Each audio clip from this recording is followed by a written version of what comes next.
The Social Services and Wellbeing Act 2014 requires us to focus on people's well-being and put them at the centre of their care and support plan. By focusing on what matters most to people, we can improve their health and their well-being. When we think about a sense of well-being for all of us, it comes from a number of things. Our relationships, feeling loved, being respected, having a sense of purpose, making a useful contribution, and sometimes the little things that make life feel worthwhile. This is the same for children, young people and adults, whether they receive care and support or not. Working with people in a way that enhances their well-being is called an outcomes approach, supporting people to understand and describe what matters most to them and to achieve their personal goals, which we call outcomes.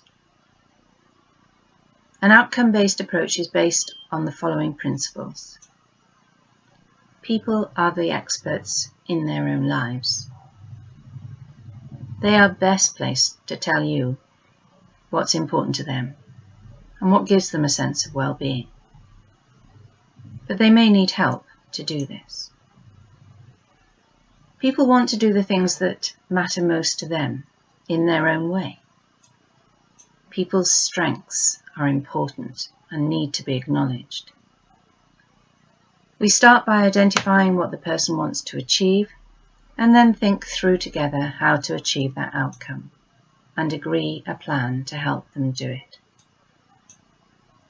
The person's family, carers and local community are part of the plan. They can contribute to it and benefit from it. A shared sense of working together to improve well-being. Meaningful conversations are central to understand a person's outcome. A personal outcome is the picture the person paints of what it is they hope to achieve.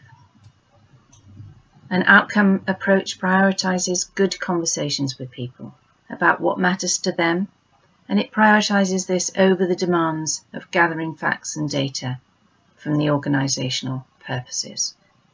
It really puts the conversation at the forefront. This focus on personal outcomes provides real opportunities for the person to reflect on their own life. It reduces the assumptions that can sometimes be made by others about what they feel they need.